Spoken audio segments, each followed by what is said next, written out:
And we are back. All right.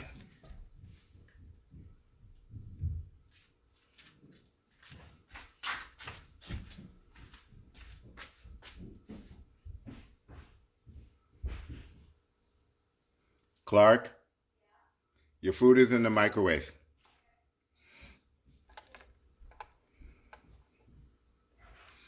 Okay.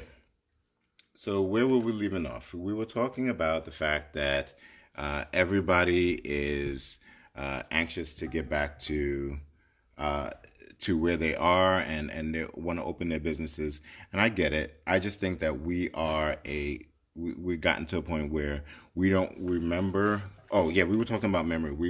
We're gonna get to the point where we don't remember all of this stuff. We won't remember how bad it was that having the place locked down. I think that we are going to get to a point where people are so caught up in just trying to get back to what is considered to be normal that we're going to be able that people are going to sacrifice us. And they're like, well, so what if we had to shut it down again? It wasn't that bad. People are going to forget.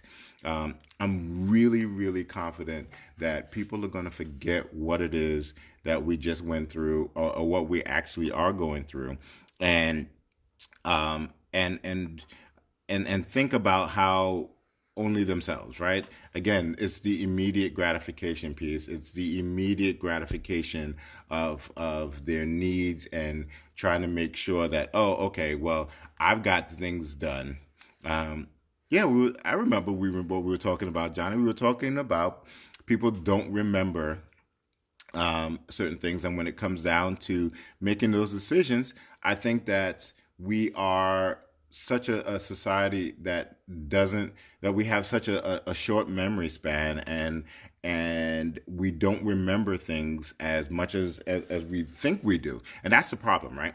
So there is one thing about not remembering something and knowing that you don't remember it, as opposed to not remembering something and being really, really, really confident that your memory of it or your recollection of the thing is sound.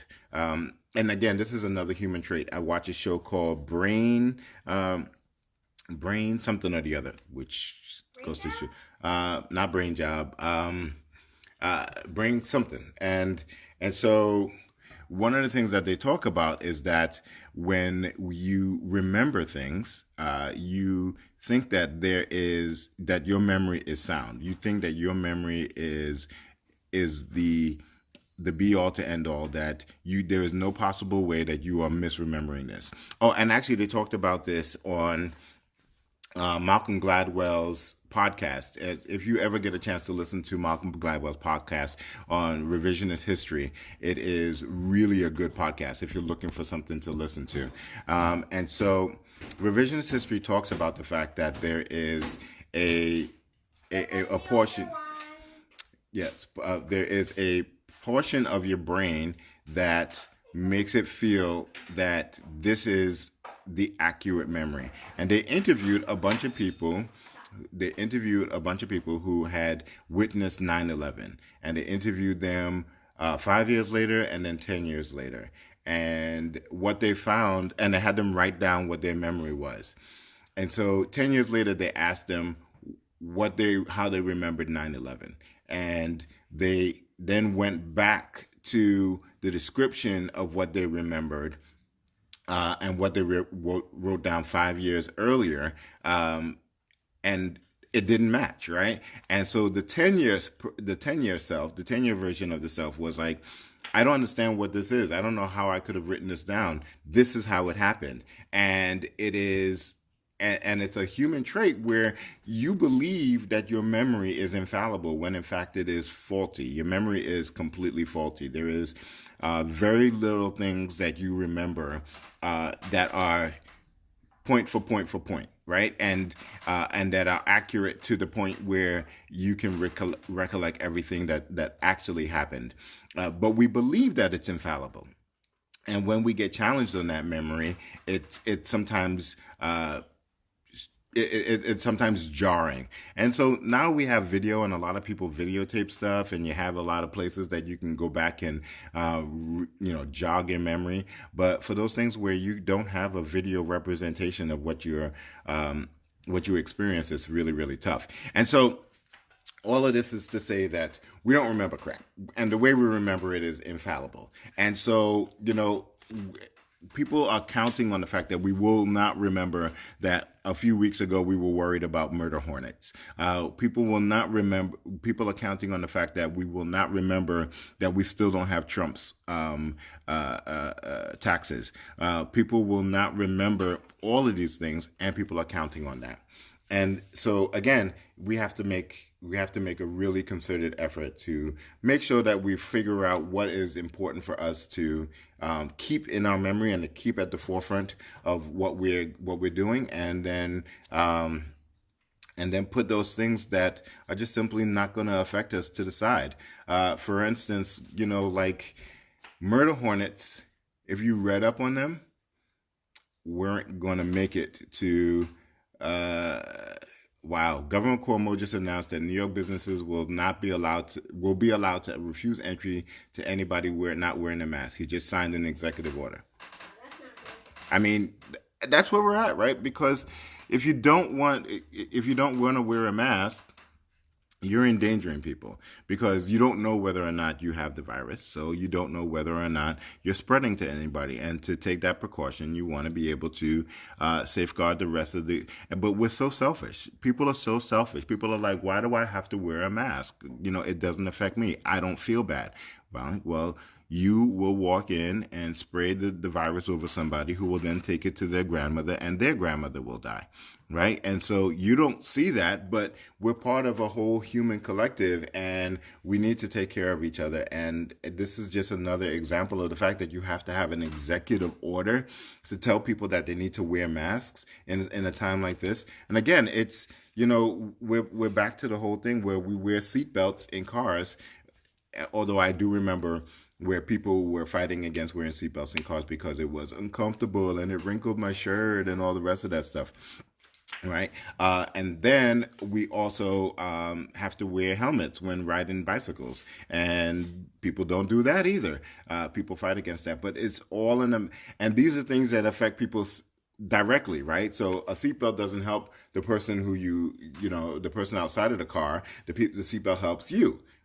So if we can't get people to self-regulate for things that affect them, I knew it was going to be difficult to get people to wear masks or wear them properly. Good Lord, if I see another person wearing a mask that stops right here and has all their nose exposed, I'm like, just what's your point?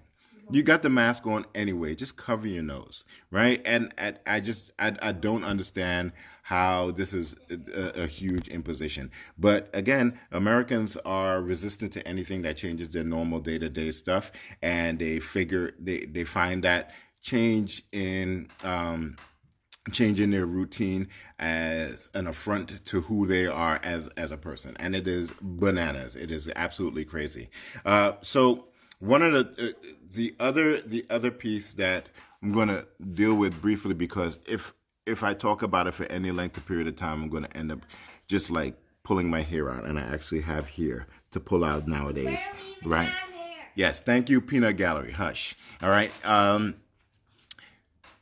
So over the last couple of weeks, we have had a rash of incidences against the African American community, and it is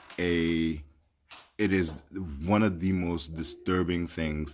And we talked about this a couple of weeks ago, about the fact that during the time when we are all supposed to be pulling together, during the time that we are all supposed to be getting to a place where humanity is more important than anything else, we are now at a point where we are really showing how horrible people are.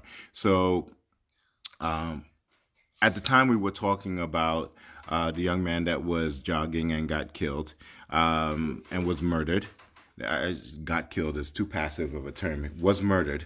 But now, since then, we have had a young man who apparently was they thought was under suspicion for forging a check, and they kneeled on this man's neck. They kneeled on this man's neck and killed him. And so, two things I'm I take solace in is that action against those officers was immediate. Uh, all four of them were all four of them were fired immediately. And somebody I saw somewhere is like, and I absolutely believe this, is that they were immediately fired. But somewhere there is a GoFundMe trying to send them money for their actions. And if you don't think that that's true, then you're living in a different world. There probably absolutely is a GoFundMe to making sure that they get money because they were fired. So that's the first thing, that the action was quick.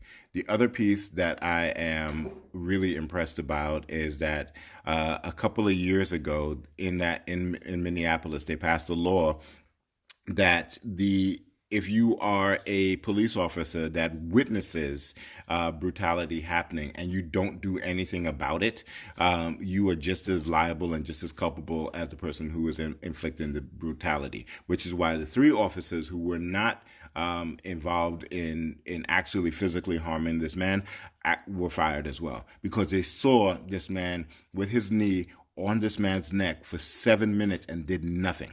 Did absolutely nothing. And here's a place, right? The statement came out that he was resisting arrest. Well, that proves to be false as well, because video came out that he was simply walking.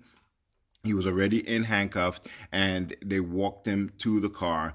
And he was not resisting arrest. He was not being a threat to any one of those people. And he ended up on the ground with, and again, he used the words that any officer, any human who thinks that this other person is also a human should recognize and be like, okay, I need to stop. I can't breathe. I feel bad, right? My chest hurts, or to those effect. And still, those people did not relinquish their hold on this man. He was already in handcuffs. They weren't trying to subdue him. He was already in handcuffs. I'm not saying that this message makes any difference if he wasn't in handcuffs and they were trying to subdue him, but it exasperates the fact that they didn't need to do this. He was already in handcuffs. He was already in custody. And so it is back to the whole dehumanization of an entire race of people, and the fact that people can dehumanize any race of people is one of the most disturbing aspects of humanity that you will ever observe. Whether it is the dehumanization of our Chinese American immigrants or the Japanese American immigrants in an internment time, or the dehumanization of or dehumanization of Black folk because of slavery and because of global. Yes, all this for a bounce check. And it has nothing to do with the check. It had to do with the fact that people are constantly looking for a place that they can exert their power, that they can feel better and feel more than who they are. And Anthony brings up a point that the Minnesota Police Department has a history. They do, and so a lot of people go into the police force, and again, this is not one of those things where everybody who's in the police force needs to come at me about this. Is that a lot of people who go into the police force go into it because they want to feel power. They want to feel in charge. And going through the academy teaches you how to intimidate people. And some people take it too far. And bad people who go into the police force just get worse. You don't take a bad person, put them into the police force, go through the academy, and suddenly they become better. That's just not what happens, right? And so we are... and at a certain point in time, the police force was a place where certain people who felt like they couldn't go any further in life, a lot of times they would go into the army, the police force, the armed forces and things along those lines because they wanted to get a career. And the police for a long, long while did not have proper training on how to deal with people of all different identities, whether it was your racial identity, your sexual identity, your sexual orientation, your social economic class. And so we're now seeing all of that bubbling out, right? And so Will Smith said something some while ago. It's like racism is not getting worse, it's just getting filmed, right? And so now we're being able to see all of the things that black people have been seeing have been happening for generations, right? And so the public outcry of police brutality started, I guess not started, but was really went global when you had incidences like Rodney King, because that got filmed, right? And you hear all of the documentation of Martin Luther King when they started doing the Montgomery protests, because one of the things that had started to happen was that these protests were starting to be filmed, and he knew women, children, elderly people were going to get brutalized by the police. And, he warned people, like, this is what's going to happen. But he also knew that this was important, that the world see that this is happening. And so we're talking about in the 1960s, and here we are in 2020, and we're still talking about police brutality, and it has to stop. It really has to stop. But it also has to stop where being part of a group that is not your own is now a crime, right? So we all talk about what happened in Minneapolis, but it starts with people like Amy Cooper in Central Park. And Amy Cooper calls the cops on this guy because he's filming her. And he was simply asking her to follow the rules. She was breaking the rules. She had a dog off the leash. She was the one that needed to abide by the rules. And instead of her abiding by the rules, she decided to call the cops, knowing full well that calling the cops on a black person, especially as a woman who identifies as white, and making it a point to say that it's an African American man who is threatening me, and then put on a whole other voice and a whole other sense of panic just to get the cops there, knowing full well that could be a death sentence to people. There was a legislation that was that was trying to be put through the New York City Council that would make it a crime for somebody to call to report somebody, to call the cops on a black person just for doing just normal stuff, and it would be a hate crime. But we have video of this woman, and this is the next thing. She lost her job. She also lost a dog, which is interesting. But she also should be prosecuted. She filed a false report. There is video evidence of her filing a false report, and that means that she should be in jail, right? There are a lot of people who are in jail who have summonses or who have to go to court for things that are a lot less serious than that, right? The problem is not in the training. It's the culture. A propensity towards racist behavior needs to be weeded out at the psych portion of the potential officer's background check. That is absolutely true. Said. Now, is that happening? It's not. It's not, because the police force, especially in New York City, is grounded on nepotism, right? You have entire generations and generations of families who are all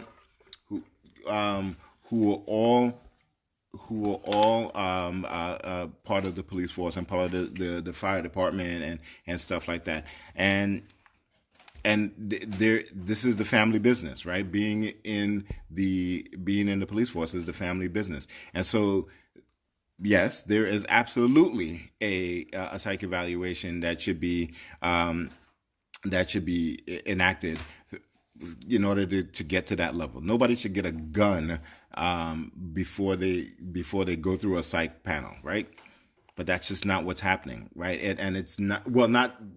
Let me rephrase that. there is a psych panel that is going on. There is a psych evaluation that's going on, but none of the psych evaluation is looking at whether or not they are able to deal with particular identities in a proper fashion. There is not proper. There isn't proper. Oh God. So my daughter feels the need. No, I'm not. Thank you. My daughter thinks that she is an expert on race relations. She is talking. She wants me to talk about white privilege. That's the child that I'm raising, right? So, but there is an aspect of white privilege, and that's implicit in all of this. But it is not just white privilege; it is male privilege. It is privilege of the people who are of a socioeconomic class that can do these things. And so all of those things get played into it, and none of that stuff gets parsed out in the psych evaluation, or not enough of it is, because at the end of the day, if my daddy was a cop and I want to be a cop, I'm going to be a cop. It's just the way it is. But I think that there is a lot of stuff that needs to happen where just your identity doesn't cause you to be as vilified and as maligned as what is happening in today's. And my other daughter now has another note for me. Rather, dear Hayden. No. Okay, what are you saying? I said. Okay, because now they've taken over my podcast. Go ahead. I said, hi, Dad, do you want to play Truth or Dare with me? All right. It's time to get them back into schoolwork. So I'm gonna wrap it up here. But I think one of the things that I'm really where I'm at is that we have got to start understanding that our stories, and I say our, and I'm talking about my story as a black man, my story as somebody who has come from a lower socioeconomic class and all the rest of that stuff. My story isn't that different than everybody else's story. I am not some sort of subhuman thing that has a different experience and different way of looking at the world. I deserve all of the rights that everybody else has. I deserve all of the respect that everybody else has.